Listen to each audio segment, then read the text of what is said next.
செய்திகளை விரிவாக பார்க்கலாம். திருவல்லிக்கேணி தொகுதியில் இரண்டாவது முறையாக போட்டியிடும் துணை முதலமைச்சர் உதயநிதி ஸ்டாலின் சேப்பாக்கத்தில் உள்ள அலுவலகத்தில் இன்று தனது வேட்புமனுவை தாக்கல் செய்தார். தமிழக சட்டசபை தேர்தல் அடுத்த மாதம் 23ஆம் தேதி நடைபெற உள்ளது.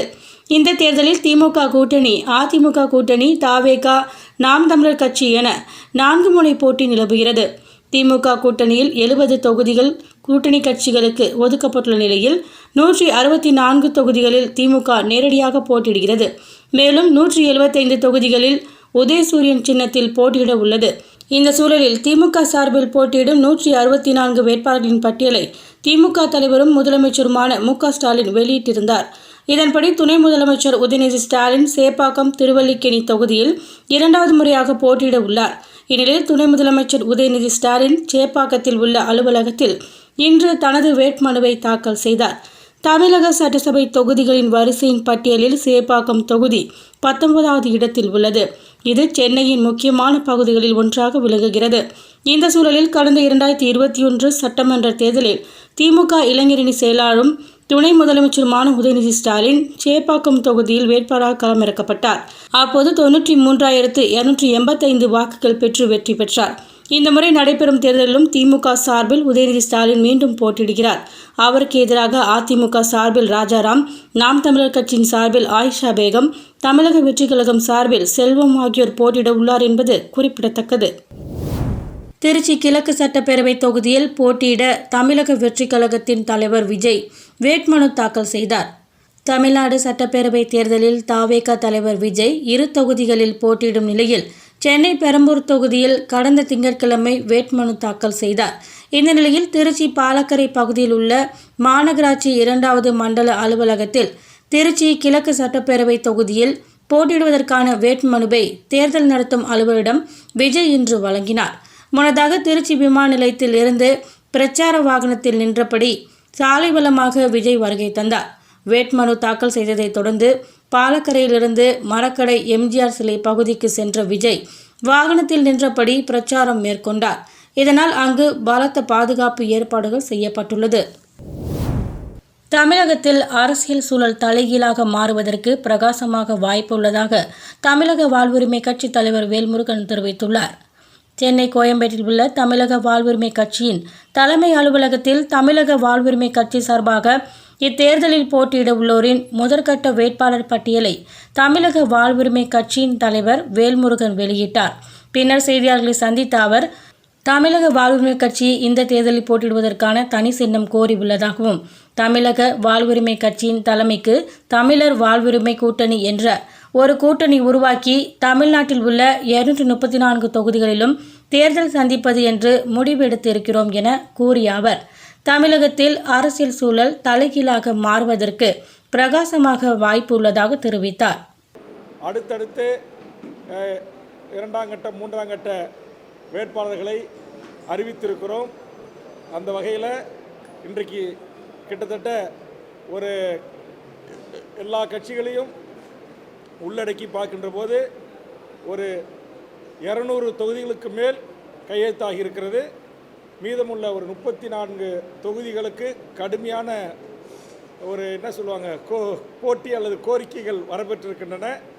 அவர்களையும் அழைத்து சுமூகமாக பேசி 2 நாட்களில் உங்களை அழைத்து அந்த தலைவர்களோடும் கையெழுத்தம் ஒப்பந்தமாகி தேர்தல் களத்திற்கு செல்ல இருக்கிறேன் என்பதை தெரிவித்து, எனதருமை பத்திரிகை ஊடக நண்பர்கள், நாங்களும் 234 தொகுதிகளிலும் இந்த கூட்டணி வேட்பாளர்களை நிறுத்துகிறது. எங்களையும் ஒரு தமிழ்நாட்டு தேர்தல் களத்தில் போட்டியிடுகின்ற ஒரு அணியாக கருதி எங்களை நீங்கள் இருட்டடிப்பு செய்து விடாமல் உரிய விவாதங்களிலும் செய்திகளிலும் தமிழ்நாடு, தமிழர் உரிமை, தமிழக உரிமை, மாணவர், மீனவர், தொழிலாளர் என்று மக்களுடைய நலனுக்காக போராடுகின்ற போராட்ட சக்திகளோடு கைகோர்த்திருக்கிற தமிழக வாழ்வுரிமை கட்சியில் தலைமையிலான இந்த அணியினுடைய பிரச்சாரங்களை, பரப்புரைகளை, தேர்தல் வாக்குறுதிகளை அல்லது தேர்தல் சம்பந்தமாக நாங்கள் மக்களுக்கு கொடுக்கின்ற உறுதிமொழிகளை மக்களுக்கு எடுத்துச் சென்று எனதருமை பத்திரிகை ஊடக நண்பர்கள் உங்களுடைய பேர் ஆதரவை எனக்கு நல்க வேண்டும். சென்னை திருவிக நகர் தொகுதியில் அதிமுக கூட்டணியில் தமிழ் மாநில பகுஜன் சமாஜ் கட்சி தலைவர் பொற்கொடி ஆம்ஸ்ட்ராங் வேட்புமனு தாக்கல் செய்தார். தமிழகத்தில் சட்டப்பேரவை தேர்தலுக்கான வேட்புமனு தாக்கல் தொடங்கி நடைபெற்று வருகிறது. வேட்புமனு தாக்கல் செய்ய ஏப்ரல் 6ஆம் தேதி கடைசி நாளாகும். அந்த வகையில் மறைந்த பகுஜன் சமாஜ் கட்சியின் மாநில முன்னாள் தலைவர் ஆம்ஸ்ட்ராங்கின் மனைவி பொற்கொடி இன்று தனது கைக்குழந்தையுடன் வந்து திருவிக நகர் பட்டாளம் பகுதியில் உள்ள தேர்தல் நடத்தும் அலுவலரின் அலுவலகத்தில் வேட்புமனுவை தாக்கல் செய்தார். அவருடன் அதிமுக முன்னாள் அமைச்சர் ஜெயக்குமார் உடனிருந்தார். பின்னர் செய்தியாளர்களை சந்தித்த முன்னாள் அமைச்சர் ஜெயக்குமார், தமிழகம் முழுவதும் திமுக அரசுக்கு எதிராக கடுமையான அதிருப்தி நிலவுகிறது எனவும், திமுக ஆட்சியில் தினந்தோறும் சட்டம் ஒழுங்கு சந்தி சிரிக்கிறது என குற்றம் சாட்டினார். காரணம், இன்றைக்கு தமிழ்நாடு முழுவதும் ஒரு கடுமையான ஒரு அதிருப்தி, சொல்ல முடியாத அளவிற்கு தமிழ்நாட்டு மக்கள் இன்றைக்கு துன்பத்தில் இருக்கின்றார்கள். ஒரு தலைவர்களுக்கு கூட பாதுகாப்பில்லை. அப்படிப்பட்ட ஒரு நிலையில் இன்றைக்கு பார்த்திங்கன்னா ஆம்ஸ்ட்ராங் ஒரு கட்சியினுடைய தலைவராக இருந்து அவர் எந்த அளவிற்கு ஒரு கொடூரமாக ஒரு படுகொலை செய்யப்பட்டார் என்பதை நாடே அறியும். எனவே அப்படிப்பட்ட ஒரு நிலை யாருக்குமே நிச்சயமாக எந்த தலைவர் மட்டுமில்லை, எந்த ஒரு குடிமகனுக்கும் தமிழ்நாட்டிலே வரக்கூடாது. ஆனால் இந்த திமுக ஆட்சி பொறுப்பேற்று சட்ட ஒழுங்கு பார்த்தீங்கன்னா தினந்தோறும் சந்தி சிரிக்கின்ற நிலையில், அது மட்டும் இல்லாமல் ஒரு பக்கம் பார்த்தீங்கன்னா கட்ட பஞ்சாயத்து, ஆள் கடத்தல், பெண்களுக்கு எதிரான குற்றங்கள் இப்படி தொடர்ந்து இன்றைக்கு நடைபெற்று தமிழ்நாடே வாழ்வதற்கு ஒரு உகந்த இடம் இல்லை என்கின்ற அளவிற்கு இருக்கின்ற நிலை. அது மட்டும் இல்லாமல் நம்முடைய சகோதரி திருமதி பொற்கொடி ஆம்ஸ்ட்ராங்கை பொறுத்தவரை படித்தவர், ஒரு நல்ல பண்பாளர். அவரை பொறுத்தவரை பார்த்தீங்கன்னா மக்களுக்கு அவருடைய கணவர் வழியிலே சேவை செய்ய வேண்டும். அதுதான் அவருடைய ஒட்டுமொத்த எண்ணம். அது மட்டும் இல்லாமல் தன்னுடைய கணவருடைய அந்த மரணத்திற்கு ஒரு குடும்ப தலைவர் ஒரு மரணம் அடைந்தால் எந்த அளவிற்கு அந்த குடும்பம் பாதிக்கப்படும், அதே போல் அந்த குடும்ப தலைவிக்கு எந்த அளவுக்கு ஒரு மனம் மிக மிக மிக மிக ஒரு இதயம் பாதிக்கின்ற வகையில் இருக்கும் என்பது நிச்சயமாக தமிழ்நாட்டு மக்களும் திருவிக நகர் தொகுதி மக்களுக்கு நிச்சயமாக தெரியும். எனவே அவர்களை பொறுத்தவரை மக்களுக்கு சேவையாற்ற வேண்டும் என்ற ஒரு கண் இருந்தாலும் கூட, இன்னொரு கண்ணை பொறுத்தவரை ஆம்ஸ்ட்ராங் கொலையிலே சம்பந்தப்பட்டவர்கள், அவர்கள் சம்பந்தப்படாதவர்கள் மீது ஒரு வழக்கு போட்டு அவர்கள் இன்றைக்கு கேஸ் அவசரமாக போட்டு இன்றைக்கி கோர்ட்டில் இருக்குது. நான் கோர்ட் அதுக்குள்ளே போக விரும்பலை. தங்களுக்கு சரியான ஆட்சியை தருபவர்கள் யார் என்பதை உணர்ந்து வாக்களிப்பார்கள் என அமைச்சர் முத்துசாமி தெரிவித்துள்ளார். ஈரோடு மேற்கு தொகுதியில் திமுக சார்பில் போட்டியிடும் வேட்பாளர் முத்துசாமி இன்று கோட்டாட்சியர் அலுவலகத்தில் கோட்டாட்சியர் சிந்துஜாவிடம் தனது வேட்புமனுவை தாக்கல் செய்தார். பின்னர் செய்தியாளர்களை சந்தித்த அவர், கடந்த 5 ஆண்டுகளில் திமுக அரசு செய்த பல்வேறு திட்டங்கள் மக்கள் மனதில் நீங்கா இடம் பிடித்துள்ளன. பொதுமக்கள் எந்தவித எதிர்பார்ப்புமின்றி தங்களுக்கு சரியான ஆட்சியை தருபவர்கள் யார் என்பதை உணர்ந்து வாக்களிப்பார்கள் என்று அவர் நம்பிக்கை தெரிவித்தார்.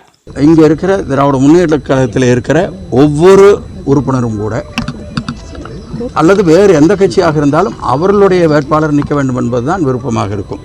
ஆனால் ஒரு கூட்டணி என்பது ஒரு கட்டுப்பாடு இருக்கிறது. அந்த கட்டுப்பாட்டிலே நாங்கள் செல்லுகிறோம். அதனால் நான் சமுதாய தலைவர்களுக்கு சொல்லிக் கொடுக்குறோம், கண்டிப்பாக திமுகவை பொறுத்தவரை அனைத்து சமுதாயங்களையும் சரியாக எடுத்து செல்ல வேண்டும் என்பதிலே மிகுந்த அக்கறையோடு இருக்கிறது என்பதை மட்டும் நான் தெரிவித்துக்கொள்ள விரும்புகிறேன். அதற்கு மேலே ஏதாவது சொன்னால் அது அவங்கள சங்கடப்படுத்த மாதிரி வந்துவிடக்கூடாது. எங்களுக்கு அந்த மாதிரி ஒரு எண்ணமெல்லாம் இல்லை. ஒரு கூட்டணி கட்சியினுடைய வேண்டுகோளுக்காக அவருடைய உரிமை, ஏன்னா அவங்களுக்கு இத்தனை சீட்டுன்னு ஒதுக்கியிருக்கு, அவருடைய உரிமை, அதற்காக அது ஒதுக்கப்பட்டிருக்கிறது. ராமதாஸ் பாமகவின் 3ஆம் கட்ட வேட்பாளர் பட்டியல் வெளியிடப்பட்டுள்ளது. இதில் 9 வேட்பாளர்கள் இடம்பெற்றுள்ளனர்.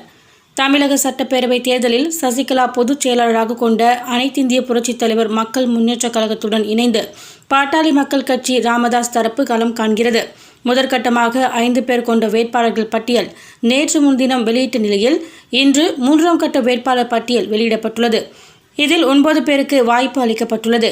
சேலம் மேற்கு தொகுதியில் அருள், வந்தவாசி தொகுதியில் முரளி சங்கர், கும்பகோணம் தொகுதியில் மா.க. ஸ்டாலின், விருதாச்சலம் தொகுதியில் சுரேஷ், மயிலாடுதுறை தொகுதியில் சக்திவேல், திருப்போரூர் தொகுதியில் ஏகாம்பரம், உத்திரமேரூர் தொகுதியில் ஸ்ரீதர், கும்மிடிப்பூண்டி தொகுதியில் சங்கர், திருவள்ளூர் தொகுதியில் வெங்கடேசன், செஞ்சி தொகுதியில் கனல் பெருமாள், தருமபுரி தொகுதியில் சரவணன், ஜெயங்கொண்டான் தொகுதியில் காடுவெட்டி ரவி, செய்யாறு தொகுதியில் சீனிவாசன், அந்தியூர் தொகுதியில் கோபால், புவனகிரி தொகுதியில் பாலமுருகன் உள்ளிட்டோர் வேட்பாளராக அறிவிக்கப்பட்டுள்ளனர். பாமக அதிகாரப்பூர்வ தலைவராக இருக்கும் அன்புமணி ராமதாஸின் மனைவி சௌமியா அன்புமணி தர்மபுரி தொகுதியில் வேட்பாளராக அறிவிக்கப்பட்டுள்ளார். தனது மருமகளான சௌமியாவுக்கு எதிராக சரவணன் என்ற வேட்பாளரை ராமதாஸ் களம் இறக்கியுள்ளது குறிப்பிடத்தக்கது. சென்னையில் ஆபரண தங்கத்தின் விலை சவரனுக்கு 800 ரூபாய் குறைந்து 1 சவரன் 1,11,600 ரூபாய்க்கு விற்பனை செய்யப்படுகிறது. ஆபரண தங்கத்தின் விலை கடந்த சில நாட்களாக வரலாறு காணாத வகையில் உயர்ந்து பெரும் அச்சத்தை ஏற்படுத்தி வருகின்றது. இந்நிலையில் தங்கத்தின் விலை இன்று சற்று குறைந்துள்ளது. அதன்படி சென்னையில் ஆபரண தங்கத்தின் விலை சவரனுக்கு 800 ரூபாய் குறைந்து 1 சவரன் 1,11,600 ரூபாய்க்கும், கிராமிற்கு 100 ரூபாய் குறைந்து 1 கிராம் 13,950 ரூபாய்க்கும் விற்பனை செய்யப்படுகிறது. தங்கத்தை போன்று வெள்ளியின் விலையும் குறைந்துள்ளது. அதன்படி சென்னையில் சில்லறை வெள்ளியின் விலை கிராமிற்கு 10,000 ரூபாய் குறைந்து 1 கிராம் 255 ரூபாய்க்கும், கட்டி வெள்ளியின் விலை 10,000 ரூபாய் குறைந்து 1 கிலோ 2,55,000 ரூபாய்க்கும் விற்பனை செய்யப்படுகிறது.